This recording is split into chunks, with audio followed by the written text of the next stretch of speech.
سلام بینندگان ارجمند. طور معلوم 30 اپریل سال روان در کشور حالت سرایتی بیماری کرونا ویروس رسما اعلام کرده شد.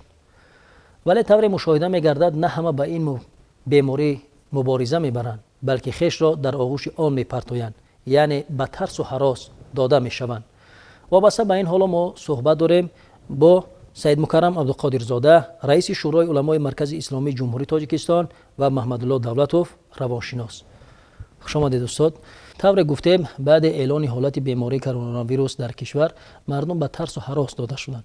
خب از نگاه روحی و روانی گروه کدام انسان‌هایی هستند که در چنین حالت‌ها بیشتر به تهلکه می‌افتند؟ از نقطه نظر روانی اگر تحلیل کرده برایم معلوم گردید که شخصانی وجود دارند که واقعا شخصیتی واهمه انگیزند و عادتا در گفتگوی مردم آنها را واهمه چی میگویند. و اگر از همین نقطه نظر نزدیک شویم، این گونه آدمان از هر گونه چیزی بسیار خرد بسیار کلان ساخته میتوانند.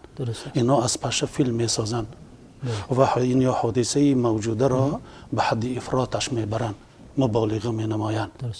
اینها را گفتن شخصیت های واهمه انگیز، یعنی طبیعتشان چنین است و بنابراین بسیار میبافند و یک سخن را به درجه میمافند و میرسانند که شخصانی دیگر از این اندیشه ها و از این انگیزه ها سرایت می شود، یعنی وهم و هراس دیگر را در دل شخصی دیگر به وجود می آورد. و باز معین کرده شده است که همان نفرهایی که به واهمه داده می شوند، به ترس و وهم گرفتار می شوند که اگر دارای تفکر انتقادی نباشند، یعنی دارای معرفت بلند نباشند، آدمانی که چنین دارای تفکر انتقادی نیستند، آدمانی که بسیار حساسند، حساس به انگیزند، این خیلی آدمان خیلی تأثیر پذیرند و هر گونه انگیزه را قبول می نمایند و ضمن همین تأثیرات اولینش بدون تحلیل و ترکیب و آینده بینی اندیشش را گپ میزند.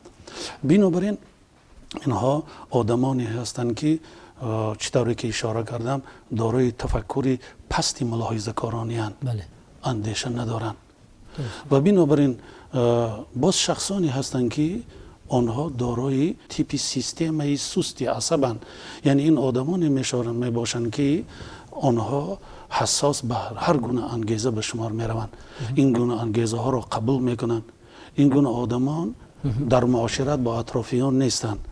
این گونه آدم طبیعتاً خود به خود وجود دارند، یعنی آدمان دایره دوستان را ندارند، دایره معاشرت را محدود است و اینها هر گونه حادثه های موجوده را قبول می کنند، ترس را، انگیزه ها را، وهم را قبول می کنند، در کنجه که دل نگاه می دارند و این جمع می شود و به حالت روانی خودی همین آدم تأثیر می رساند و عاقبت های گوناگون جسمی و روانی را به واسطه به وجود می آورد. ما از همین کاتگوری آدمان فضای واهمه را در جامعه به وجود می آورند. پیامبر گرامی اسلام صلی الله علیه و سلم می گوید که المؤمن القوی خیر و احب الی الله من المؤمن الضعیف و فی کل خیر. میگه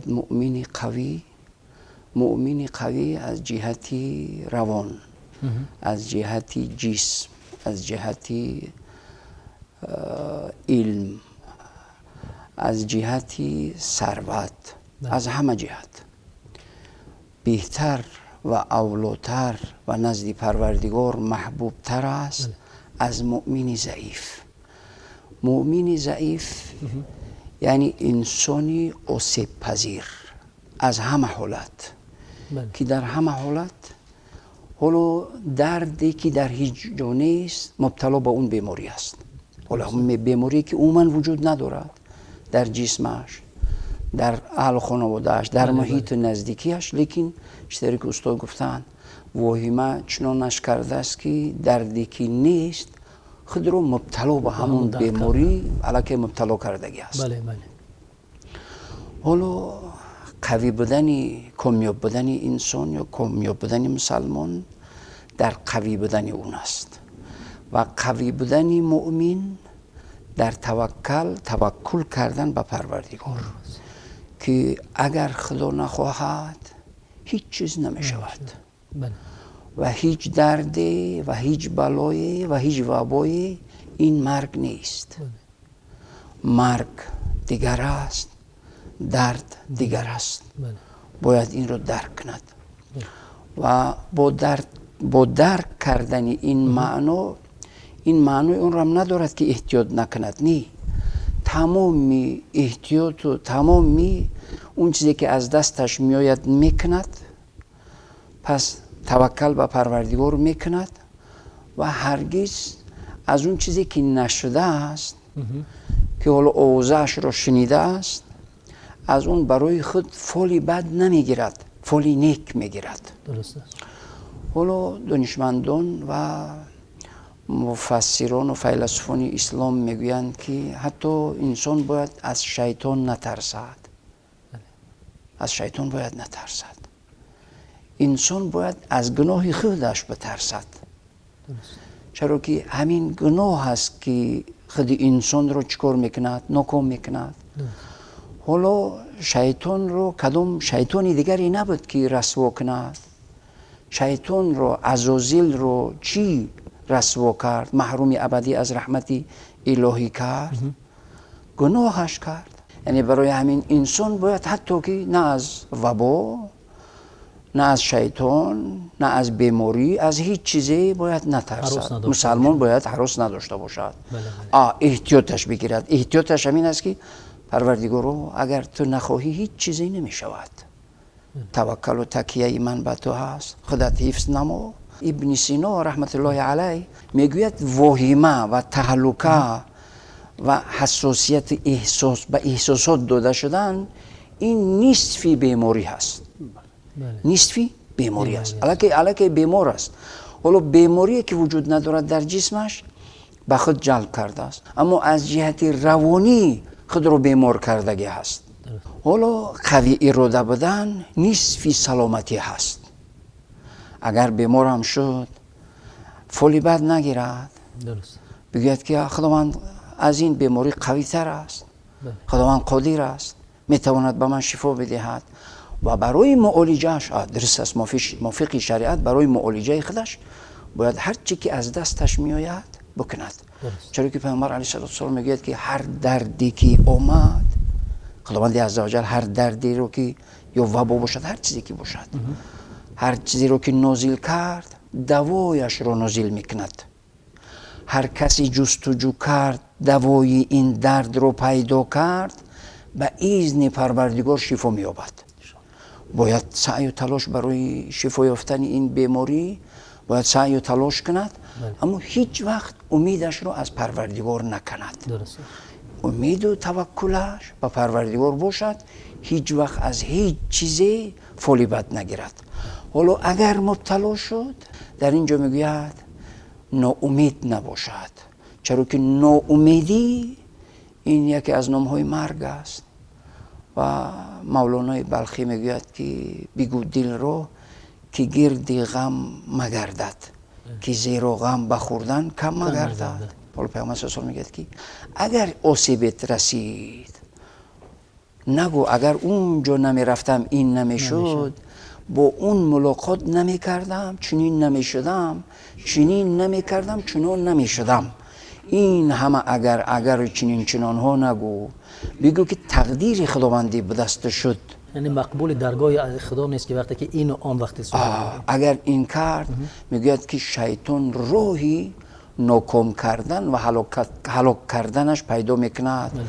برای شیطان امکانیت دادن هلاک کردن، ناامید کردن ندی. خب استاد، در اینجا زمینه میخواستم راجع به اون کسانی حرف بزنیم که اگر رفت و بیشتر همین ترس و وهم رو به خود نزدیک میکند، از نگاه روحی یا که جسمی به کدام بیماری های دیگر میتواند مبتلا شود؟ وهمه خود یک واقعا حالتی ترسی استوار به شمار میرود که عامه وسیع شهروندان را فرا میگیرد و آن زیر یک تهدیدی واقعا انگیزه های یا واقعی یا بافته شده و بر دروغ صورت میگیرد. حالت افسرده حالی حالتی است که در آن شخص کاملا به حسیات ها داده می شود. حسیات ها او را رهبردی می کند. ترازوی عقل وجود ندارد. تفکر نیست، عقل کار نمی کند. راهنمون حسیات هاست. نگرید که چنین آدمان از نقطه نظر روانی که حالتی همین افسرده حالی 3 زینه را دارد. زینه ابتداییش اضطراب است، زینه بالاترش مرکب است و در زینه عمیقش که در زینه دوم الان انگیزه های علاهیده، اندیشه های بسیار هم سختی به وجود میاد، حتی میل دنیا بیزاری هم پیدا می شود. بله بله.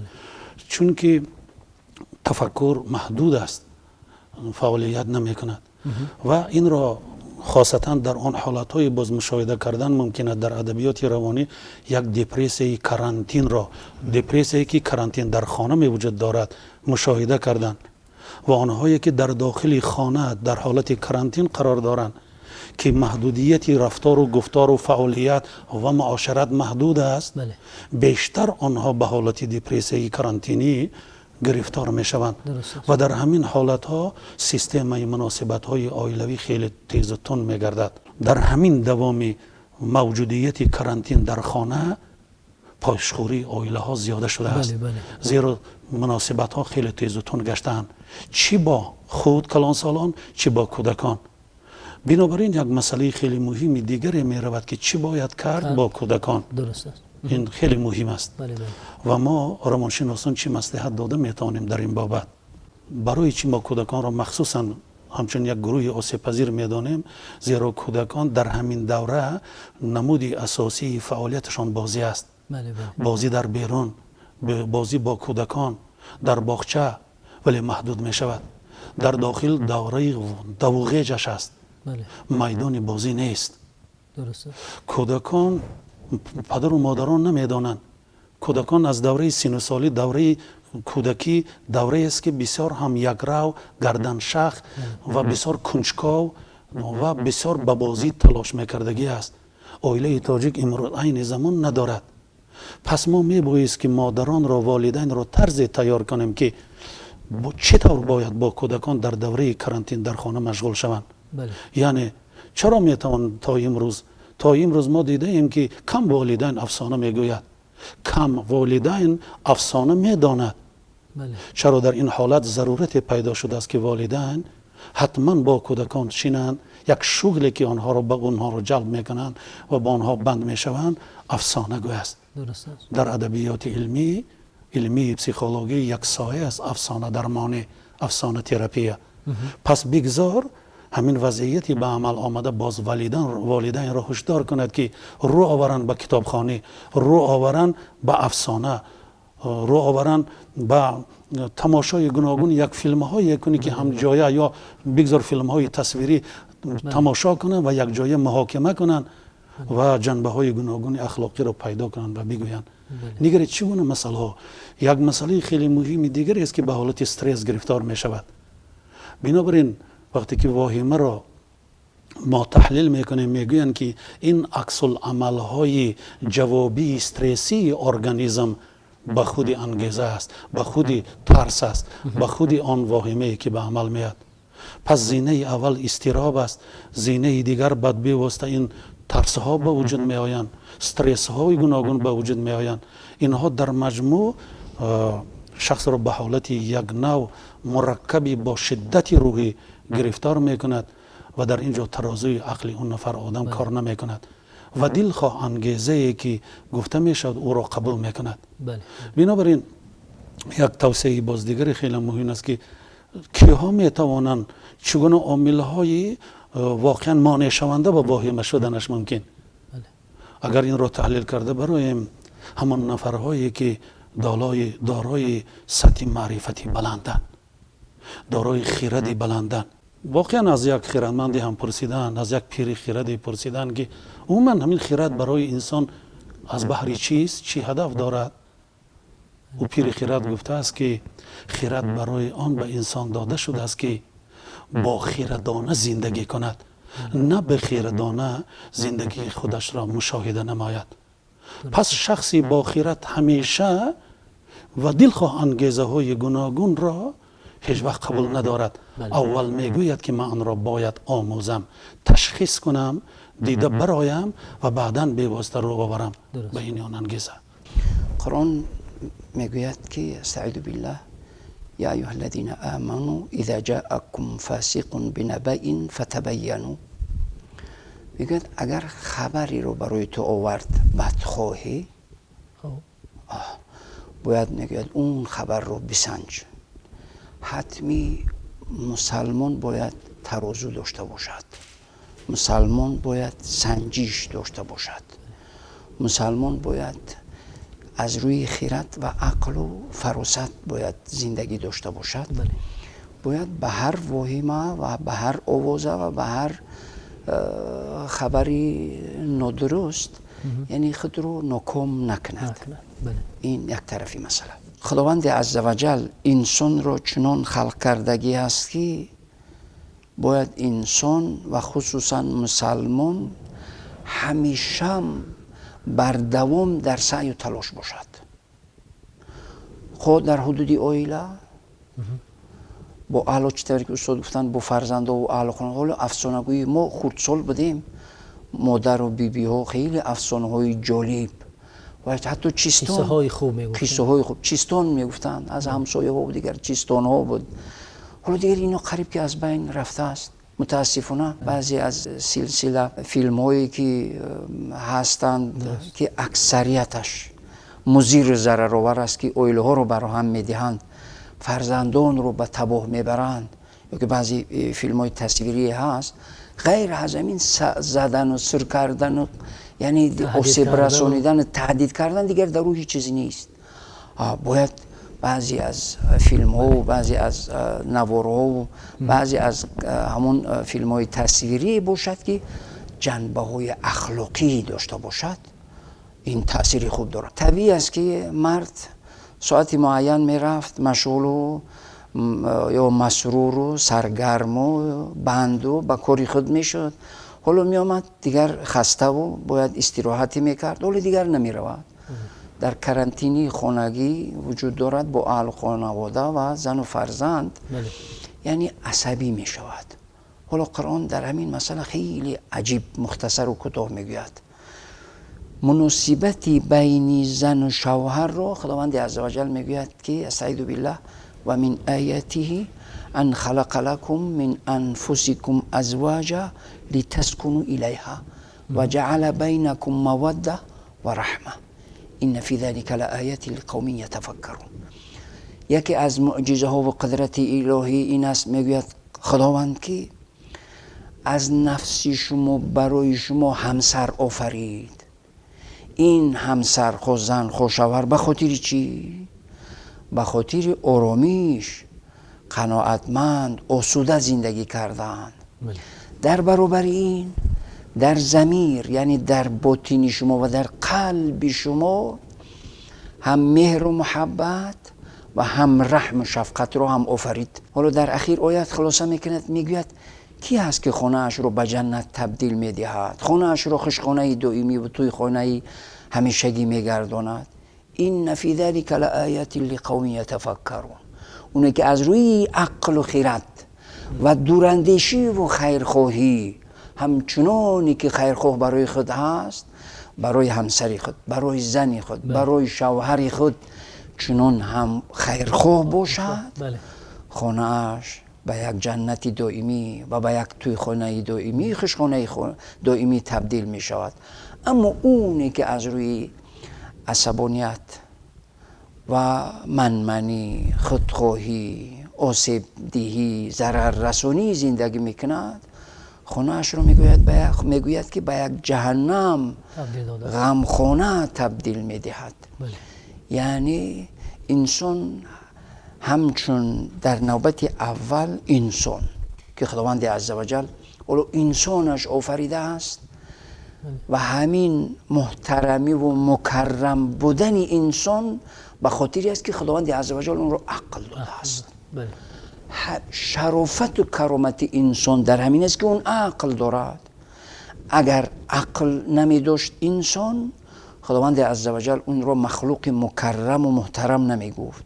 حالا می گوید که استعیذ بالله ولقد کرمنا بنی آدم، انسانیت رو، بشریت رو تمام نوابسته از دین و آیین و مذهب و راه و رویشش ما انسانیت و بشریت رو محترم و مکرم آفریدگی هستیم. بله. چرا؟ به خاطری که به اون عقل دادیم، خیرت دادیم.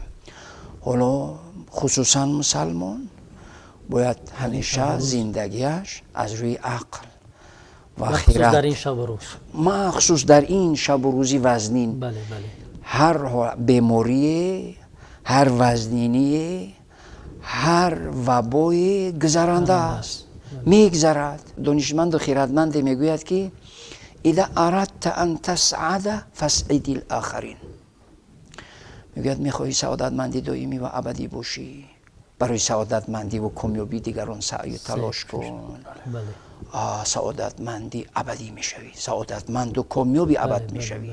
یعنی در این شب روزی وزنینی که شما خصوصا بله در همین روزی وزنین، ما باید در این روزی وزنین با تمام وجود هستیمون باید که سعی و تلاش و کوشش کنیم. کامیاب همونی هست که اراده قوی، ایمان کامل، سعی و تلاش و مهنت و زحمت داشته باشد و همیشه برای کامیابی و سعادت خود و برای کامیابی و سعادت اهل و عائله و به دیگران و جامعه و ملت و دولت مهنت و زحمتی بکشد.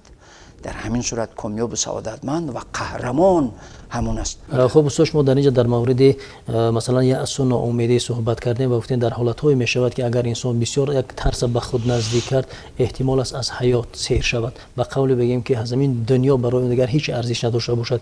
امروز که میخوام توصیه شما رو برای اون کسانی که در به همین بیماری کرونا ویروس گرفتار شدن و در بیمارخانه ها هستند، خب در آنجا باید بر ضد این بیماری چگونه باید مبارزه برند؟ وقتی که انسان واقعا گرفتار چنین بیماری می شود و شخصانی که واقعا در کرانتین ولی گرفتار نشدن، این حالات ها گوناگونن. درست است.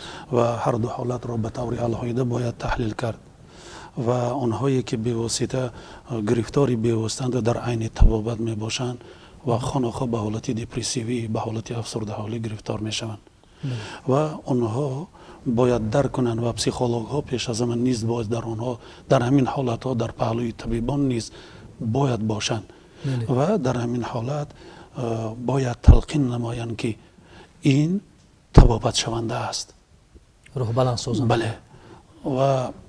و از همین نقطه نظر چقدر آمارهایی که ما داریم بگذار نشان دهند که چقدر آدمان واقعا از این وبا واسطه خلاص شدند.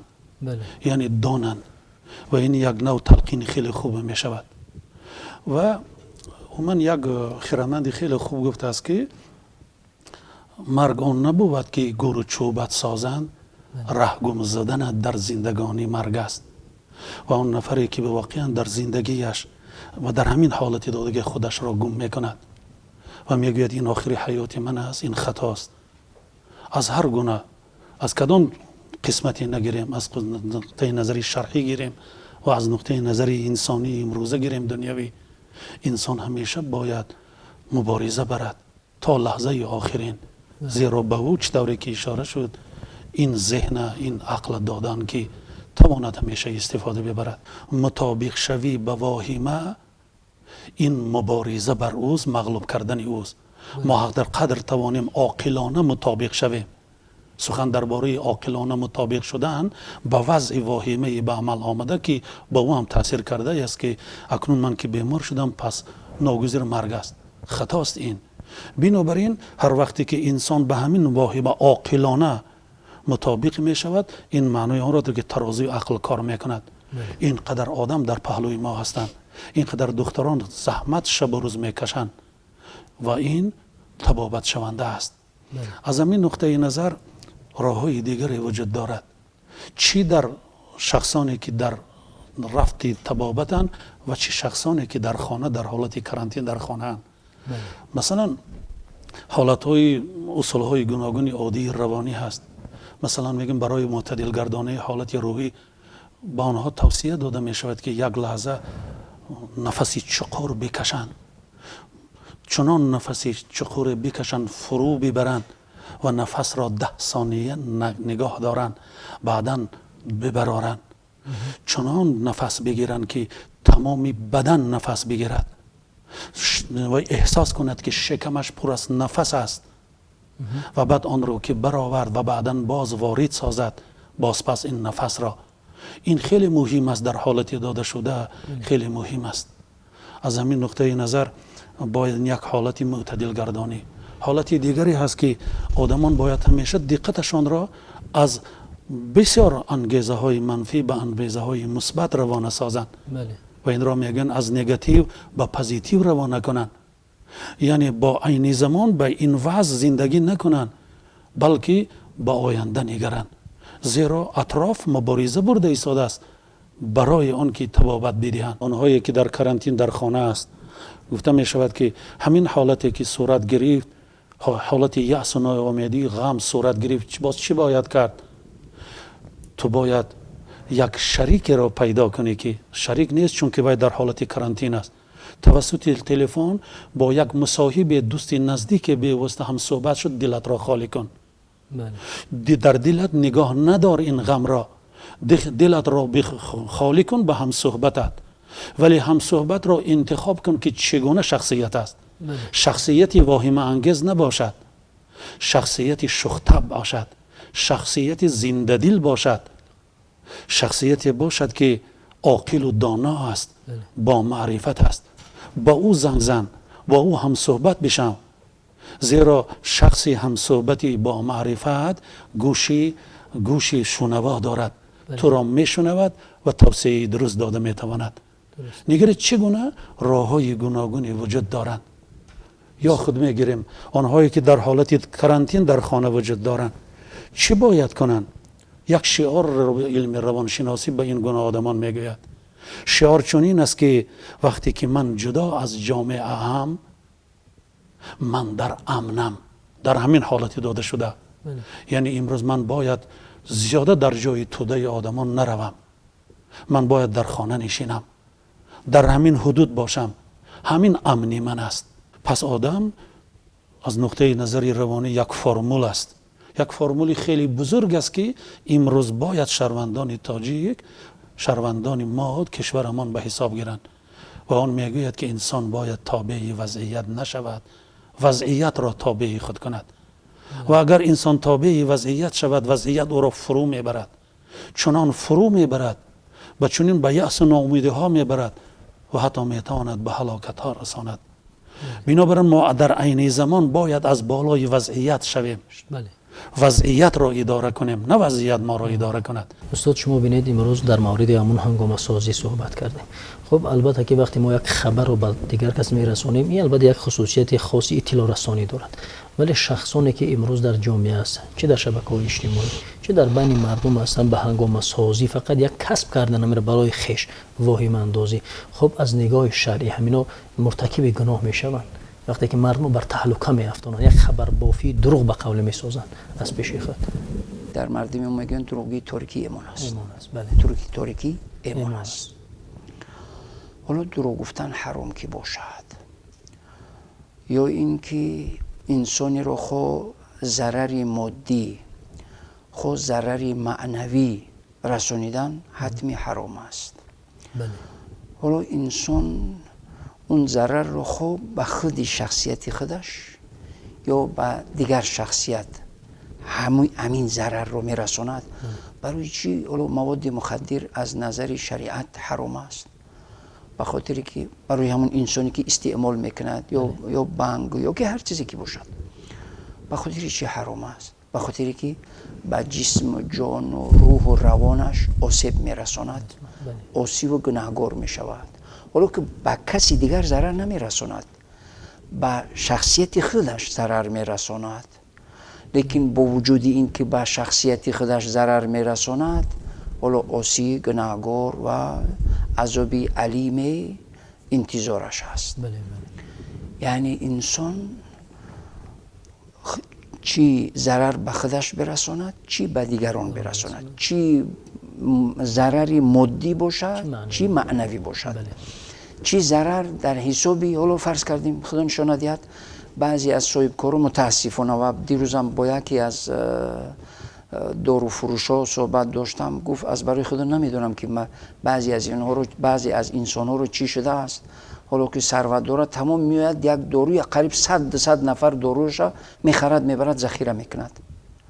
از برای خود فکر نمیکند که همین دارو چند مدتی بعد مهلتش تمام میشود، اون مال و ثروتش بیهوده میشود و چند نفر دیگر رو از این دارو محروم میکند، محروم میسازد. شریعت اسلام این رو میگوید احتکار، و احتکار حرام است و با جامعه آسیب رسانیدن، ضرر رسانیدن، یعنی یک حرامی قطعی. و ما وقتی که حرام میگوییم با همین تمام نمیشود. وقتی گفتیم حرام شد، حرام کرد یا کاری حرامی انجام داد یا عاصی شد، اگر با همین کلمه انجام بیابد مشکلی نیست. یعنی وقتی میگوییم که حرام است، این عمل انجام دادهش بدبختی جدی در دنیا و آخرت برایش میارد. بله. حالا فرض کردیم دارو درمان رو خریداری میکند، میبرد ذخیره میکند و انسانهایی که ضرورتمند هستند از استفاده پیدا نمیکنند. بله. چقدر انسان ها آسیب میبینند، چقدر انسان ها یعنی زحمت میکشند، پریشان میشند. وقتی که چیزی دارویی رو میخواهد پیدا نکند، البته این خود آسیب است. وقتی که پیدا نمیکند این ضرر هست. حالا کی سبب شد به این؟ حتمی خداوند عزوجل به این انسانی که در تلاش هست با اون معالجه و شفا میدهد، لیکن اون انسانی که اون دارو رو ذخیره کرده است بیجا، با اون بلا و آفتی رو میارد. بلا و آفتی رو میارد. انسان فکر نکند که هر عملی انجام بدهم این نجات من است. نه، به قدری ضروریت بگیر، از قدری ضروریت زیاد نگیر. دیگران رو هم فکر کن. وقتی که انسان دیگران رو فکر میکند، انسانی کامل و انسانی سعادتمند و انسانی کامیاب همون است. اما انسانی که فقط خودم میگوید، اون انسان هلاک است. درست. سلامت باشین. خب استاد، در این زمینه یک روایتی معمولی هم هست، شاید شما از اون برخوردار هستین، بین مردم به هر گونه توصیهش میکنن. مثلا میگه یک مردی بود، برخی ها میگن لقمان حکیم بود که در راه میگه طرف حج میرفت زیارت، در راه چهارراه میگه آمد یک مرد بسیار مزنگ سیاهی رو بگیم به قول دید. از اون پرسید تو کی هستی؟ گفت من وبا. گفت چی میکنی؟ گفت که به شام میروم. گفت به خاطر چی؟ گفت 5000 نفر باید که به قول رفته سرایت کنم، جانی را به جان آفرین تسلیم نمایم. خیلی گفت باشد. هر که به راه خودش رفت. لقمان حکیم میگه زمانی در حج بود که همین آوازها آمد، گفتن در شام، در دولت شام الکی همین گونه وبا آمد، 5000 نه و 50000 از دنیا گذشت. بسیار در تعجب لقمان حکیم بعداً خیست، بسیار در یک حالت غمزده میگه آمد در همون چهارراهی که بود، باز با وبا واخورد. گفت که آی برادر، آی وبا، آخه مست شما با ما واخوردین، گفتین 5000 در اونجا سرایت میکنم، جان او را به جان آفرین نسپارین. ولی گفت چی شد 50000؟ گفت درست است که من همون 5000 سرایت کردم، ولی 45000 دیگر از وهم و ترس و تهلکه جان خود را دادن.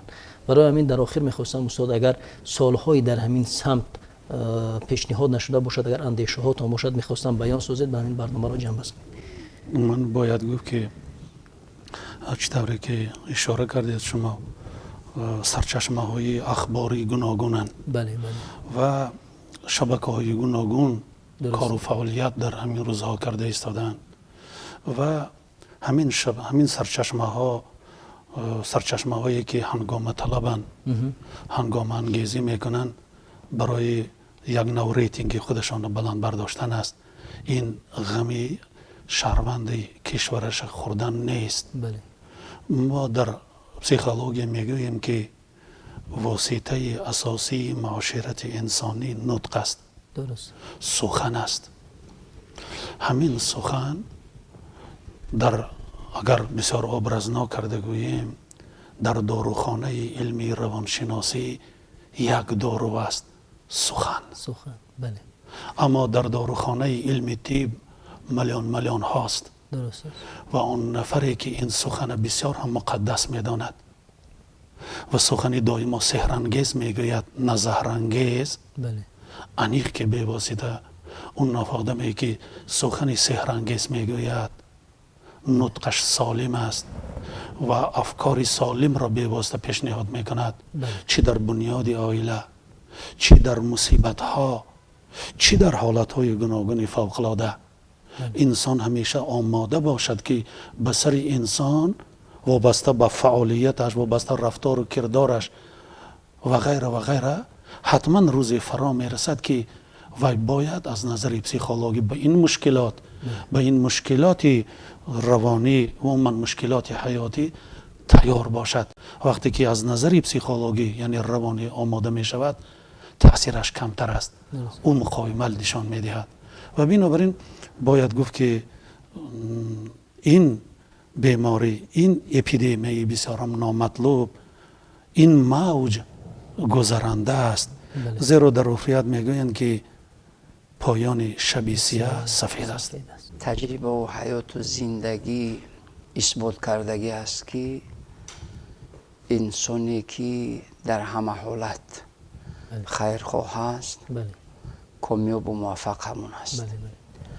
اما انسانی غرض داری که قلبی سیاه دارد و از هر حالتی میخواهد یک هنگامه اون فکر میکند که از این حالت منفعتی یا آبروی یا چیزی به دست میارم، بس خطا میکند. چرا که خداوند عزوجل همیشه حاضر و ناظر است و از ظاهر و باطن ما با خبر است. برای همین در این وضعیت ناگواری که نه تنها کشور ما، اکثریت کلی کشورهای عالم مبتلا به این وبا هستند، باید یعنی تمام شهروندان ما چی در داخل چی در خارج خیرخواهانه باید توصیه و یعنی دستی کمک و دستی خیر و دستی نیک به هم بدهیم.